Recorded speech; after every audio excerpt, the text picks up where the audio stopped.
is the Jeff Mara Podcast.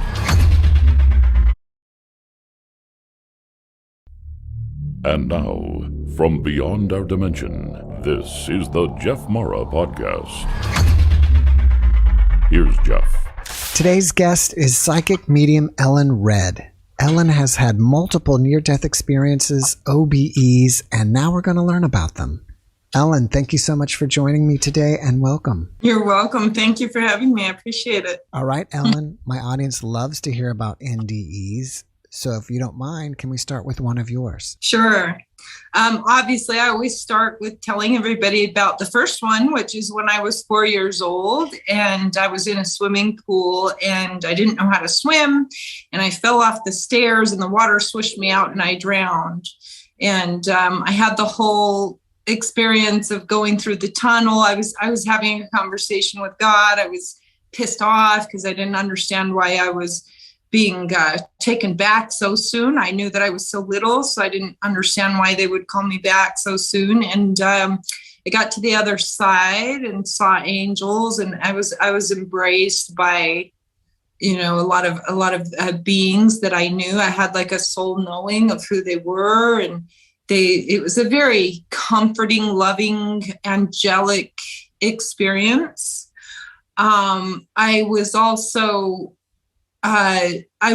shown things about they were telling me that it wasn't my time and I was going to come back. So they were showing me what my life purpose was going to be. And I saw things like symbols like yin and yang. And I had kind of a deep impression of what that meant, the balance, right? The balance of life. But I saw a lot of different things in that experience. And then I was returned and I was revived by a lifeguard in the swimming pool and returned into my body. And I had conscious memory of it. It was very, very crystal clear for me what I experienced. And then over the years, I had really a lot of extraordinary spiritual experiences after that, including other out of body and death experiences. So, and also I became really kind of, I guess, psychic as a 4-year-old. So I think that, and I think this happens, you probably know more than I do because you interview a lot of people, but that a lot of times when you have an NDE, it kind of activates psychic abilities in the person. Have you heard a lot of people say that? Oh yeah, it's common. And there's even a medical condition called savant syndrome. That's a medically documented condition where if someone has some kind of impact to their central nervous system, it does something to them where they become like a painter or a musician or a mathematician. They never included psychic abilities, but I feel like psychic abilities should be included with that. Yeah. I can see also how that happened just from my own experiences later. As a 4-year-old, it's like I knew what I knew and I knew what I experienced. But later, when I started to have other experiences of out of body and death experiences, I started to get shown different things. So it's kind of like I got deeper and deeper and deeper into understanding the non-physical world. At another time that I had another near-death experience or came out of my body, I was asleep and then I woke up and I looked down and there was this white thing and I zoomed in and it was me. And I was like, wait a minute, am I dead? I started to feel for my body and it wasn't there. And I heard a voice say, well, do you want to be dead? And I was going through a lot of depression. I had just lost my soulmate and he drowned. I dreamt of it before it happened. And I was depressed. So I was like, well, yes. And then I thought about my daughter and I was like, no. And right when that happened, I sat up and I had fallen asleep in my bed with gum in my mouth and it flattened and slid down my throat and cut off my air supply. So I was coming out of my body. In that case, I didn't see as much as I did the first time when I went to the angelic realms. But then later, I also had other death experiences and fully came out of my body and fully went and met God, if you will, and saw a lot of things.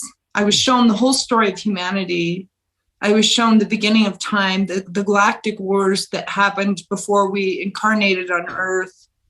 I was shown what we're dealing with COVID. I was shown what we're going to be dealing with in future events. It was like I saw this whole story. So I kind of am aware of where we're at in the story of humanity and what's unfolding, as well as even my own life and things that were going to happen in my personal life. So, well, I'm glad we got an hour because we've got a lot to cover. Can you tell us about your experience encountering God, and then we'll go on from there? Yeah. So it's so hard to explain in human terms, right? But for me, it was like first going into this light and understanding this overwhelming, completely all-encompassing, loving being or energy. It's an energy, right? And then it was also realizing and seeing that energy was vibrating and moving through all living things. Me, you, the dog, the grass, the tree, the bee, the little dust particles, the air. That being, that vibrating essence of love is everywhere and all encompassing. So it's kind of like I understood all of a sudden God, but that God is everywhere. And I also saw vibrational colors. I don't know how to describe it because it's like a vibration that you're feeling too. So I saw colors and I saw beings and I saw how we're all connected, and I started to understand quantum physics and vibration, right? And frequency, and understanding why love is so important, why we were always given the codes of love and to love one another, because it literally is your vibration. And when you fall out of alignment with that, you suffer. It's not because God doesn't love you. It's because you're out of alignment with, the vibration of your own being. Mm-hmm. And in a sense that God is you. So you're a spark of the divine. Right. So I hope that I explain that as well as I can, because it's kind of like we're all part of that God. If you don't mind, just backtracking for a second, how did you wind up getting out of your body to experience that in the first place? Well, that's a long story, because it kind of was like a lot of events leading up to that. But I lost a baby. And I was really devastated about it, super depressed. I was devastated. I was crushed. I had gone through a whole lot of hardship in my life, and I mean a lot. And I tried so hard. I tried to do everything the right way. I put myself through college. I raised a kid by myself. I did all these things, and I was suffering so much, and I didn't understand. And then here the baby goes, and it killed me inside. And I felt it was an overwhelming kind of darkness that I was in, because I had been dealing with depression and everything else for so long and trying so hard to be a good person. And so after that baby, I started to really pray and meditate. I had failed relationships and failed work and put myself through college for nothing, for this job, and just this horrible things were always happening, and I didn't understand. And so I decided that I didn't ever want to date another person again unless they believed in a higher power.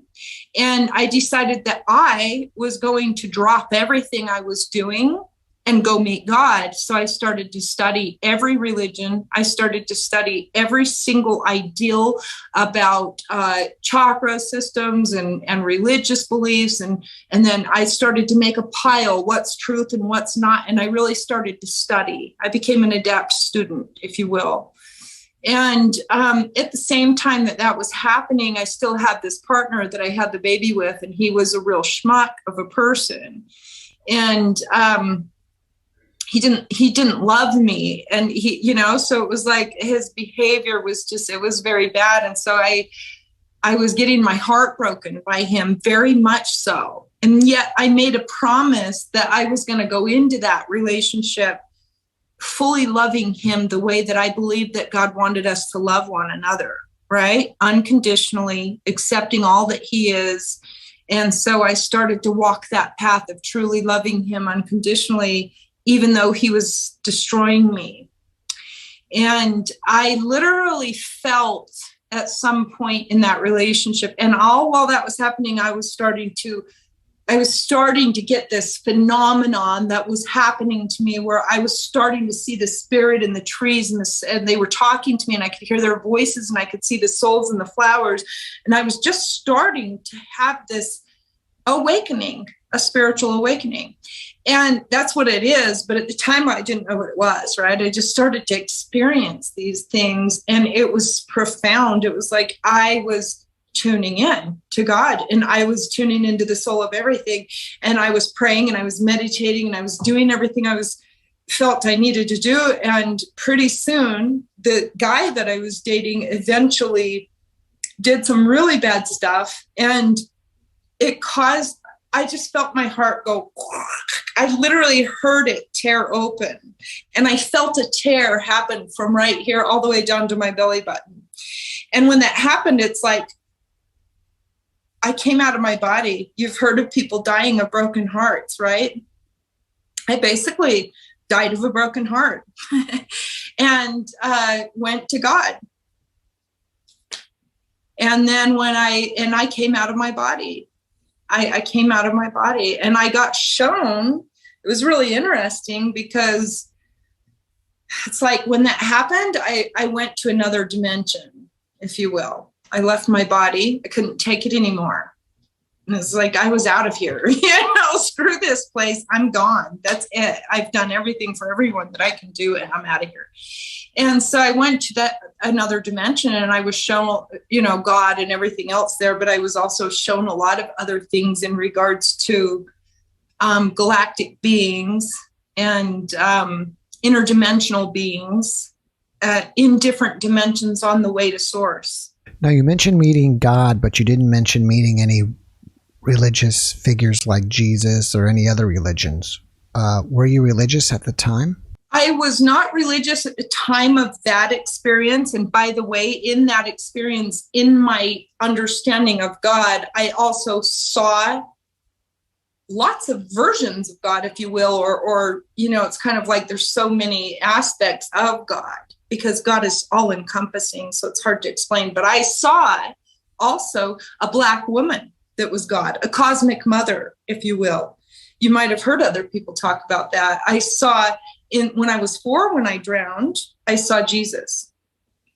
But I was at the time being raised in a religious background that was Christian. So that could have had an influence on how I was perceiving, what I was experiencing. But in my understanding now, that Jesus energy really is a Christ conscious energy. So I don't know if it was an actual being or if it was just my interpretation as a 4-year-old. That's probably debatable for everybody. But in this last case, when that one happened, I saw a cosmic mother. Because I was really studying, but I didn't know anything about the feminine aspect of God. And that was revealed to me, because I had always known God to be a patriarchal male. And in this case, I was seeing a cosmic mother, and I was seeing the Holy Spirit of a woman, a feminine. And I also felt the presence of Prime Creator, Father God.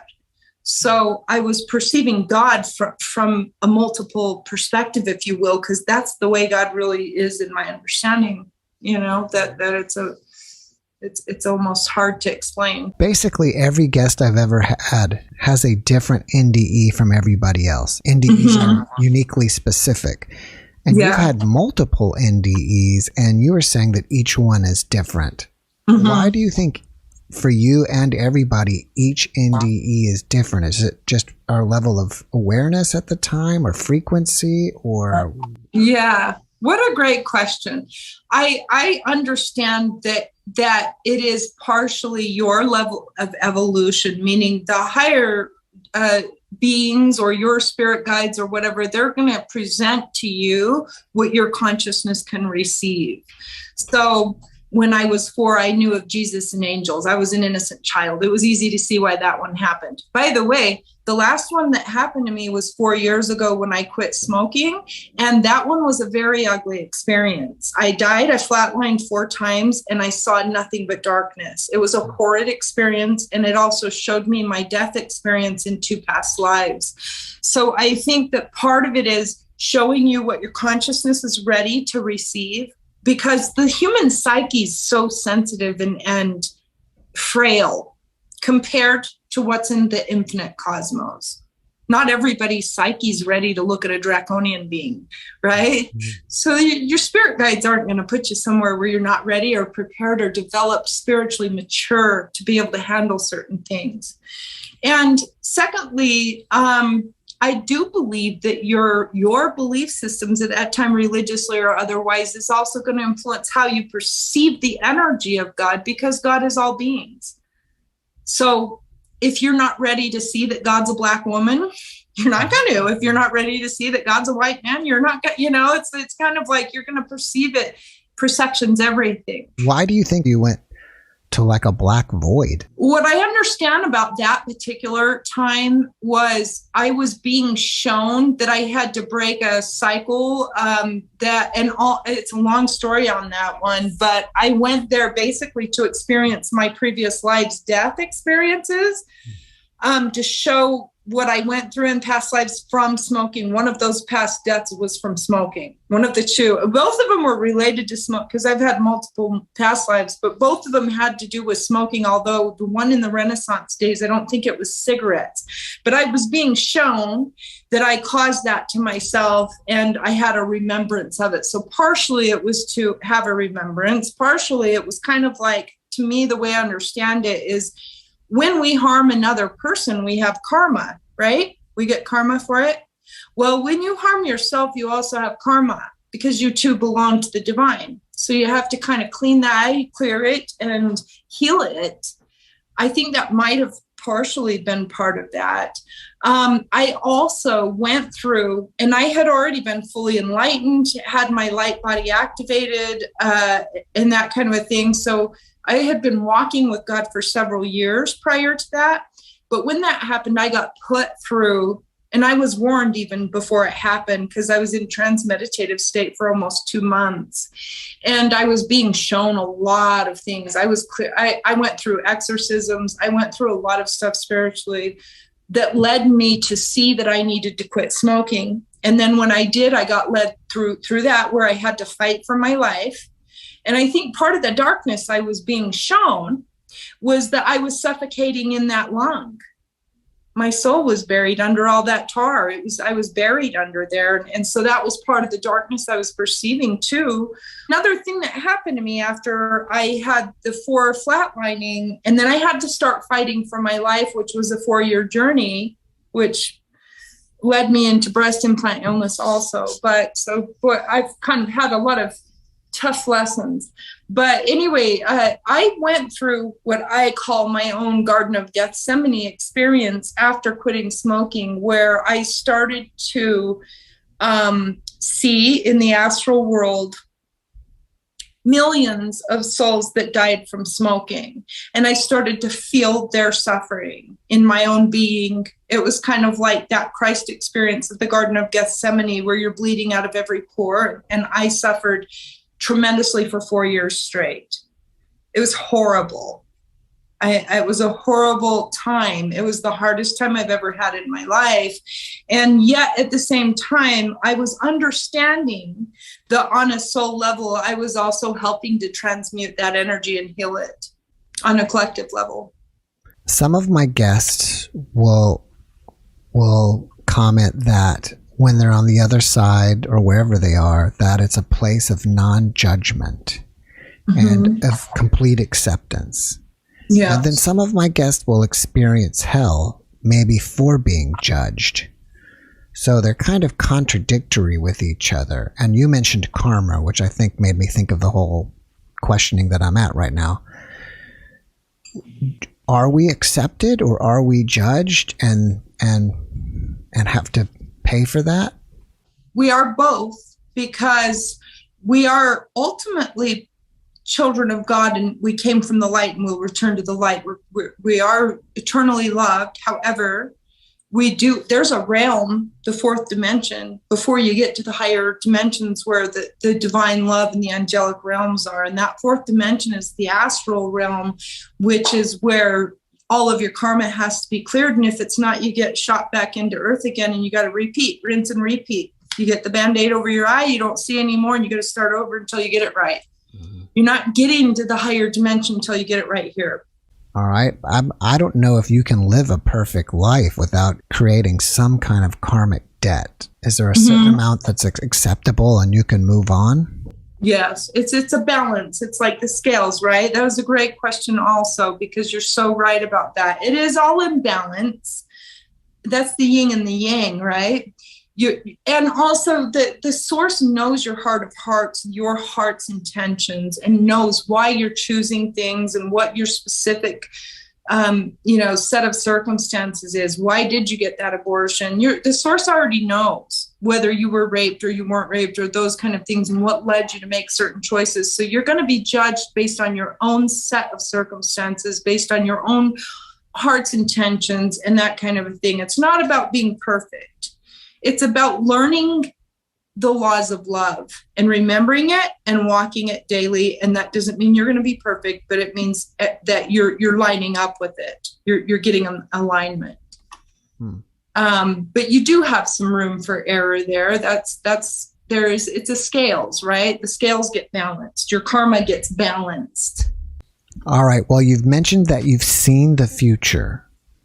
Can you share with us what you have seen?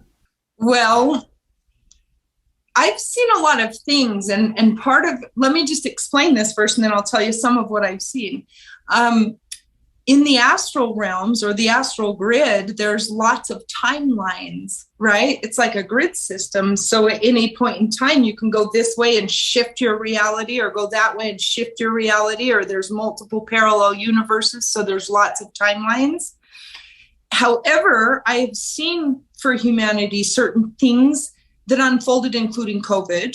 I foresaw 10 years ago that the Bill Gates issue and people pushing vaccines and that kind of a thing. I've also seen bombs blowing up the whole planet. And I saw that it was wars between China, Russia, the United States, and Korea. And there was nothing but a little leaf that couldn't even grow out of the ground. Whether that really happens in reality in some timeline or not on this earth plane, let's hope it doesn't. And maybe we can shift that through our collective energy. But I have seen that was a timeline that what happens in the cosmic grid has happened or will happen somewhere in time and space. So there's a timeline out there where that happened. I accessed it. Maybe it happened on a certain dimension. It's like maybe there's multiple dimensions of this whole planet playing out. So maybe on one of those dimensions it happened.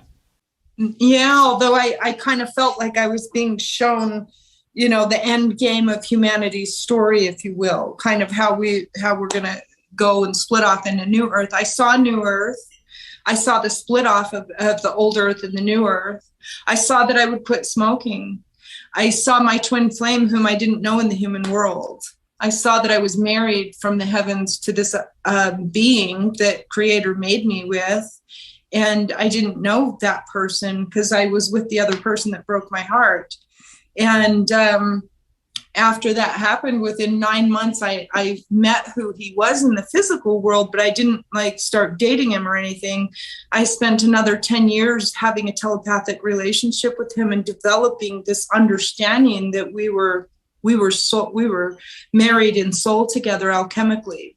So if you're shown that, from what you're saying, it's doomsday. So there's really no preparing for that. Well, yeah, I was shown that, but I was also given the Christic impression or the understanding that we can shift that timeline, which is why for the last 10 years, myself and many other light workers have been really working hard to help awaken humanity and to help people understand what's going on so that we can shift that timeline, because we can. It's quantum jumping. We could quantum jump into a different timeline, but in order for it to happen on a global level, we have to have the majority of humanity understanding that we need to shift that timeline or we're going to blow up.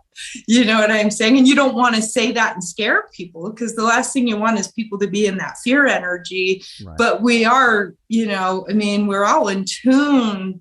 We're all the microcosms of this collective energy. So we're all kind of in tune right now, aren't we? How could anybody not be? That there's some there's some stuff on the fan right now that's going around, and we are all affected by it.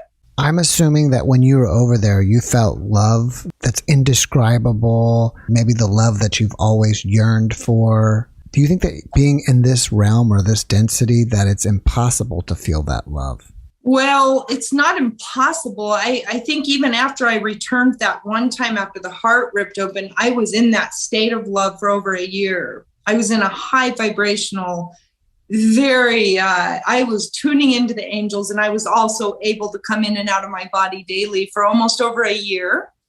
And then it started to get a little dense again, because you're in this dense reality and people are flipping you off and doing these things. But I've always been very in tune after that. I was activated at that time, where my light body got activated, and I had etheric wings that came out, and I had a full remembrance of my soul from the angelic realms before I came to Earth. I had full conscious remembrance of it.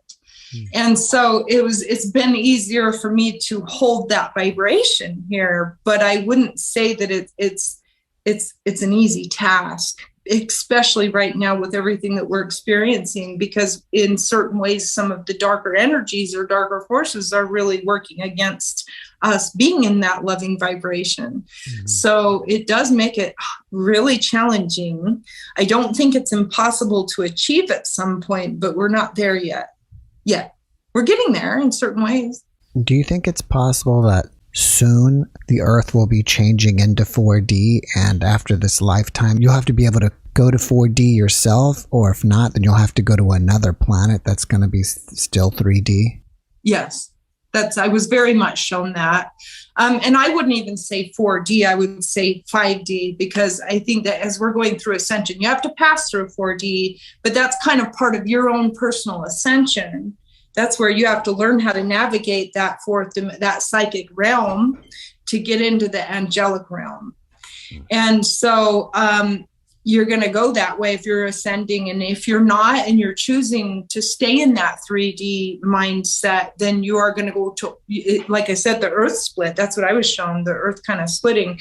And one group is going to ascend with New Earth, and the other one's going to descend with 3D. Only what I was shown is it's going to get harder for those humans than we've seen because of where we're at. And you can kind of look at the writing on the wall. It's already starting to happen. People are going one direction on this and the other in this, and it's a complete split. You're either a Trumper or you're a Biden person, or you're either a Republican or you're a this, or you're either black or you're white, or whatever it is that the division is.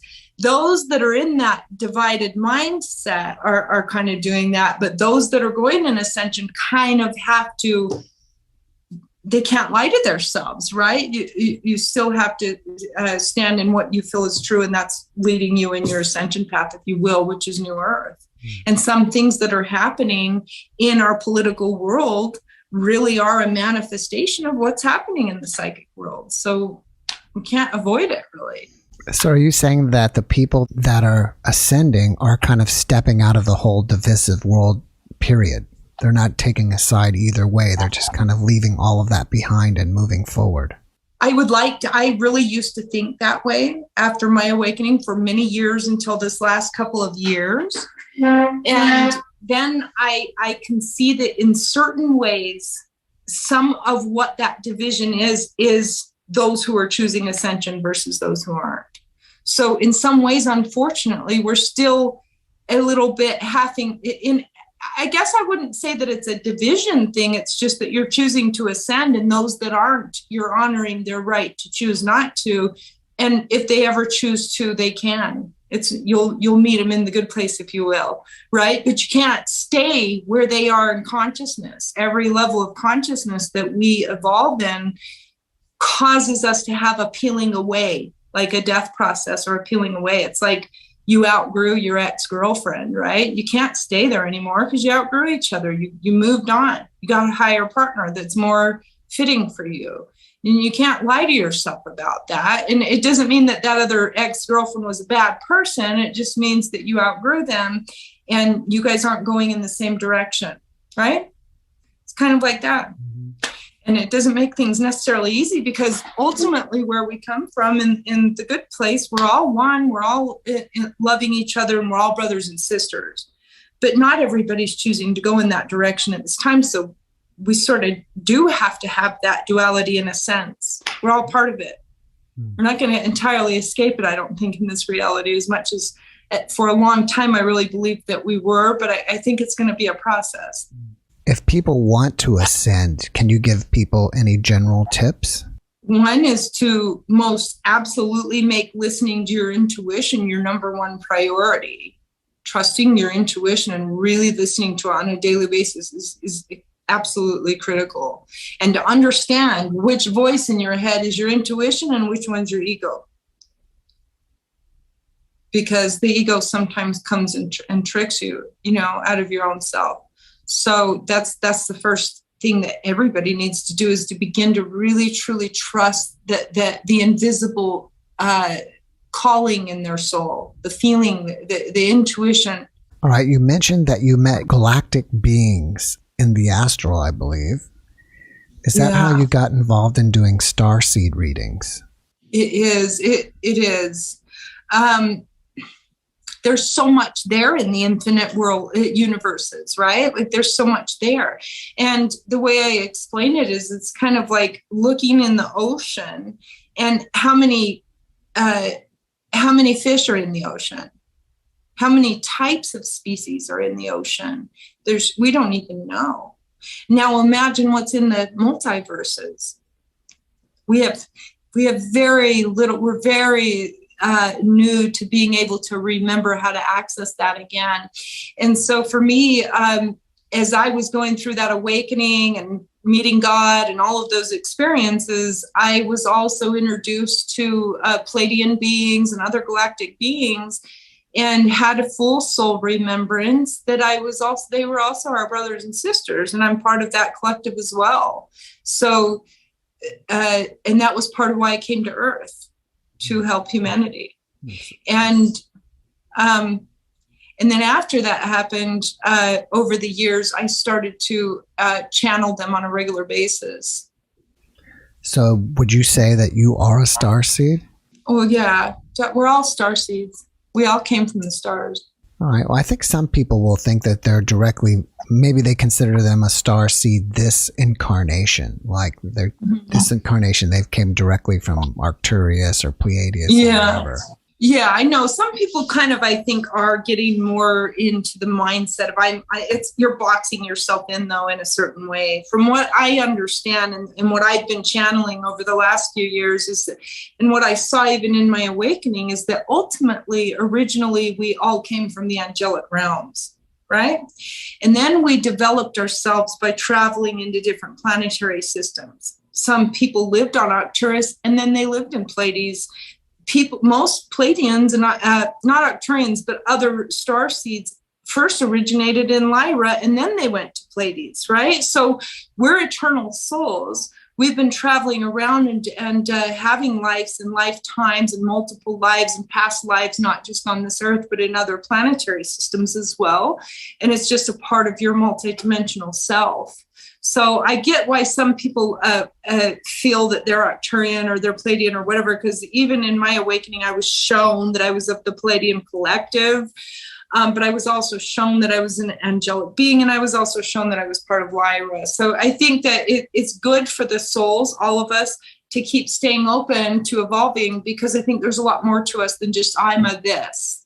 I'm a single mom, right? I'm a doctor. I'm a this. It's like an identity, and it's good. And as we get more into the soul of who we are, we're multidimensional. We're more than that. We're all of it. We're everything. We're a little bit everything rolled into one. What do you think the point is of us incarnating on Earth? My understanding, I love your questions. You're really good at asking questions that I think everybody wants to hear, right? What I was shown, what I understand and I know to be true, is that we originally every person on Earth is a highly evolved soul. And I mean highly evolved, believe it or not. And they don't remember because they have their veil on.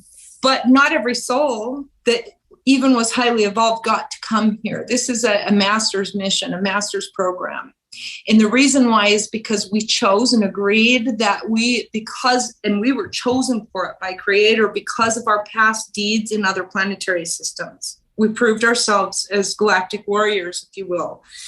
And we were chosen to come here because the great mission was to cut ourselves off from the light to find our way back. We had already gone through these Ascension panels before, and this was the heaviest mission. You're going into the densest reality now, friends. You are the frontliners going into the densest reality. Now, can you find your way back to the light? That was our mission. And not every soul got to do that. Lots of them wanted to and didn't get to. And the problem is once we got here, we had ET interference. That's my knowledge and understanding. There was interference. This is the story of the Anunnakis, and it's also in the Bible. So we started to get interference, and our DNA started to get altered, and that kind of a thing. And we got kind of tricked out of our souls. So you think that there are ETs that are living off our fear and negative energy and want to keep us here? It's like totally. That's the way they survive or something.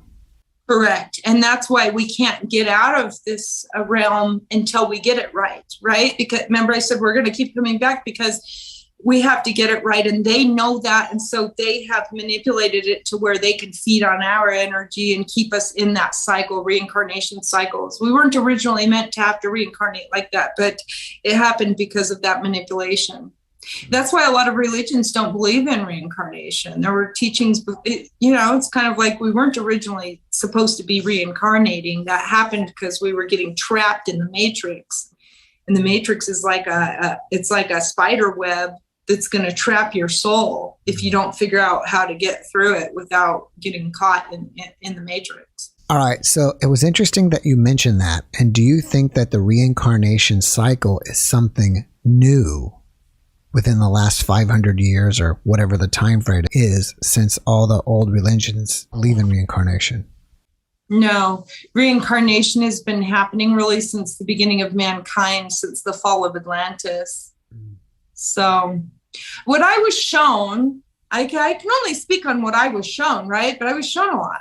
And I was taken to Lemuria, or brought back to that remembrance of Lemuria, which you might have had other people talk about that on your show also, but Lemuria is not in our teachings, right? Where do you learn about Lemuria? Nowhere. There's nothing to see. I've looked for it after I had the awareness in my soul, and I couldn't find anything on it. But I had a soul remembrance of it.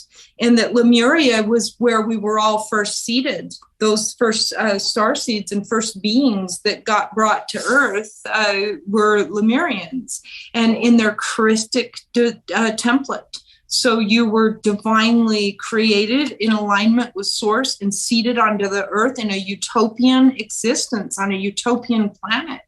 We weren't meant to be tested and go through suffering and all this hardship and all that stuff. That really wasn't the design. We were coming to have a utopian existence here in our physical bodies. And yes, we were going to cut ourselves off from the light, but we weren't meant to sit and get caught in these never-ending cycles of suffering. That's silliness, because really, it wasn't supposed to happen like that. But after, and what I understand, and it's not 100% clear for me, but what I understand is something happened to Lemurians. I don't know if that's when the galactic beings or the negative ETs came in and altered them. Possibly that's the Garden of Eden story. And that's really related to the divine split of the divine masculine and feminine. So when they were lured into maybe lust or something else, somehow they were manipulated. I don't know all the details, but I was shown that's a big part of it, that humanity's suffering is from that split between Adam and Eve, and or that split between the twin flames. And then what I understand is that Atlantis kind of took some of that Lemurian templating, and it was also a very beautiful Gaian place, but more corruption started to happen. And then, as I understand, that's what caused that to fall in the ocean. and then it went to Egypt, and there was a lot of corruption and darkness at that point. So that's my understanding. Out of all my podcasts, which is like 200 and I think 60 something, I've only had one mention of Lemuria. And that was these guys that they had jewelry, and we were going through all the metals and the jewelry or whatever, and the way that the jewelry was made and the metal analysis of it, that I think they were claiming that this jewelry, some of it was from Lemuria and some of it was from Atlantis. Okay. I would be hard pressed to believe that they had the jewelry from that place. However, what I do understand is that even Lemuria, even what I tapped into in having that soul remembrance of Lemuria. That's really loud, isn't it? Yeah. What is that? Is that your dog? You're going to have to edit this too. It's Mr. Bubba drinking water. I'm so sorry. That's okay. That's okay. He's a pit bull and he's just loud. I'm sorry. That's okay. I actually like it. It's fun. Okay. Well, anyway, what I do understand, what I was shown about Lemuria, is it doesn't matter if that jewelry was specifically from Lemuria. It is from Lemuria in a sense, because Lemuria is the earth. It's like you're a star seed. You have a crystal in your brain. You have a crystal in your skull. You know that? It's your pineal gland. I don't know about that. I mean, I would assume that medical science would be pulling out crystals and showing them to us. No, they do. Your pineal gland is made of crystal-like composite. It actually glows in the dark when they do brain surgery on you. Wow, it's made of a crystal-like composite, so it's like a receptor, right? That's kind of what Nikola Tesla was talking about. It's a receptor. So you're a star seed. You have this crystal in your skull. Well, crystals on the earth also are, from what I was shown, are living beings. They're organisms that have some life in them and some gifts. And I think that's probably what they were referring to in terms of the jewelry. Was it crystals? No, it was we were going into all this certain type of copper mixtures that naturally do not occur on the planet. Okay. That's interesting. I think I can kind of understand where they were coming from what I understood at that point, but I don't know what they were doing. I would have had to talk to them to see if I resonated with them or not. Right. And I don't know if they're right or wrong. And I don't even, the podcast was at least 100 or more back. And I can't even remember, what the components of the metals were, but I think it was something. I remember that copper was a big deal. Yeah, copper is a big deal. And I just told my sister, and you should tell your audience, and I'll tell my audience that, copper is one of the best ways to reignite your water. So we need to get back into using copper canisters and that type of thing, because it puts minerals back into the water, and most of our water is kind of dead and depleted now. But I did understand a little bit about copper. I just don't know. I don't know what they were doing. But the fact that they were the only other one that spoke of Lemuria should be pretty impressive in certain ways. Can you tell me what are twin flames and how you provide twin flame guidance? Well, twin flames are a collective of souls that, and there's a few different types, but they're a collective of souls that were split at some point in this journey, right? And so they were originally made in one soul, male and female, as a one being, energetically, maybe even in a physical body, I don't know, but they were originally made as one being on a soul level for sure. And over time they were split, and that's kind of the Greek story of Zeus and how they were split apart, and they had to spend the rest of eternity looking for each other. And so it's kind of the way that I was shown from source is that this other being that I was shown in the higher dimensions was my other half, if you will, even though he's me. Over time, I had to learn that he's within me on a soul level as well, but he also has a physical body outside of me. And that's the stories that we got split somewhere along the way somehow. We were originally 12-strand DNA beings or more, And we're now down to 2 strands, and they're even jacking with that right now. So, a lot of stuff going on there. So are you saying that it's kind of like when someone says they have a soulmate, but it's much more, and everybody has a twin flame? Well, I am saying that it's definitely more than a soulmate in a certain way. It's different than a soulmate. A soulmate's a lovely experience, and a twin flame is a very challenging dynamic because it's not like a Hallmark romance. So you're not going to have that experience per se. Am I saying is everybody a twin flame? Not necessarily, in the sense that some souls didn't come and choose that experience. So some of them incarnated as a whole soul already in their being, masculine and feminine, energetically. And some of them are in their 3D consciousness a twin flame, but they're not energetically in a twin flame paradigm. And even some of the ones that are energetically twin flames didn't choose to incarnate and have that experience in this lifetime.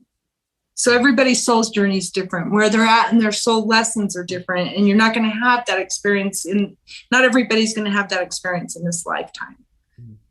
Maybe you chose to come and have a soulmate only, or who knows what. So. Right. From what you just mentioned, that some people already have masculine and feminine energy.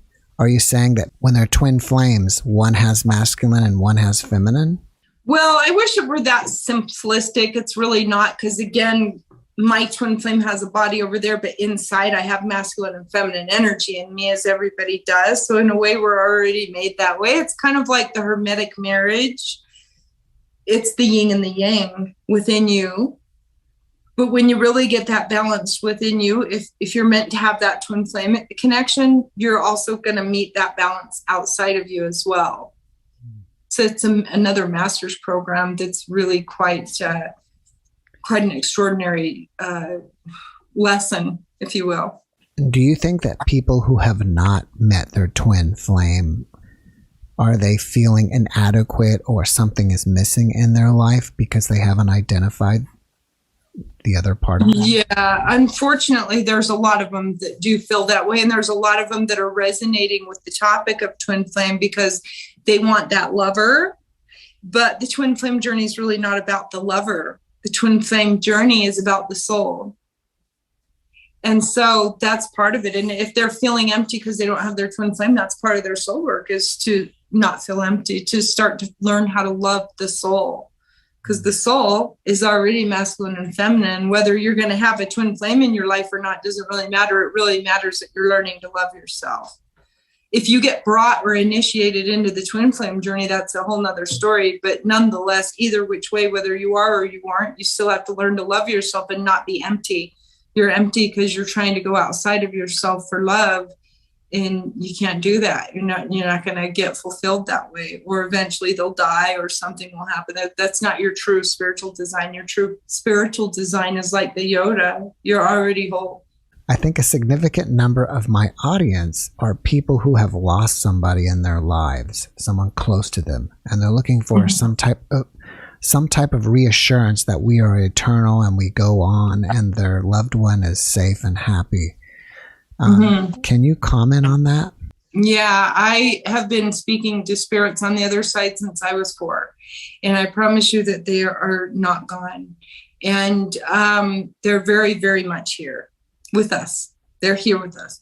And so I don't know how I don't know how to prove that to people, except that when I do sessions and I channel people, when I'm channeling, sometimes the person that comes through will tell me things or show me a gift that they gave that person.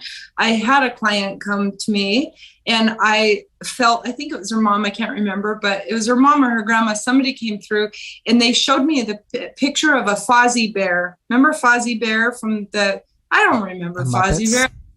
How would I know Fozzie Bear was for her? But they showed me Fozzie Bear and I asked her if they had given her one, and sure enough, they did. So when they come through, they usually will give me either a gift that they gave them, or they'll tell me a nickname that they used, or they'll show me how they dressed, or they'll show me the car that they had, or that kind of a thing, to help them see that they're really there. They are here. they can be accessed. It's just an energy thing. And also it's one of those things where if you have doubt and skepticism, that's an energy that prevents you from having your own channeling experiences. When you're doubting or you're afraid that they left you or that kind of a thing, it's sort of like an energy block that keeps you from being able to have them visit you. They're there. It's you that's blocked. You that's blocked. It's your energy that's blocked, because everybody in your true spiritual nature can tune into them when you're in alignment.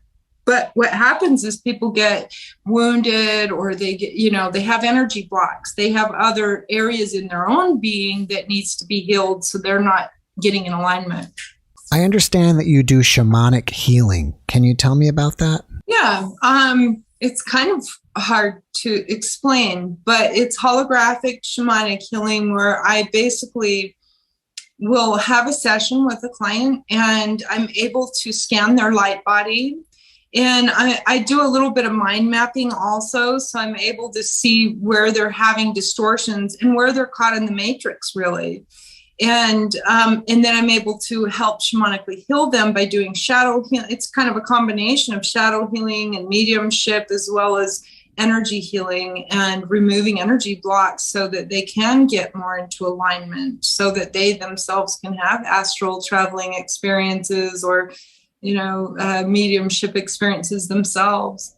What inspires you about your near-death experiences that you've had? Honestly, because of how many experiences I've had and what I've experienced, I am so inspired just to understand my multidimensional eternal self. It gives me, I have no fear of death. I have no fear of humans. I have no fear. I have no worries about what's going to come or what's going to go. I'm completely just in the flow of the spirit all the time, because I understand my eternalness. And that's inspiring in and of itself, isn't it? And I see the unfoldment of every day of my life, of the magic of the universe showing me how loved I am through all of my experiences. And as much as I've had hard experiences, as I've gone through them and evolved, every one of them became a blessing. Every single one of them became the most beautiful blessing that helped to shape me and polish me and evolve me to where I'm at today. And I would never change that for anything.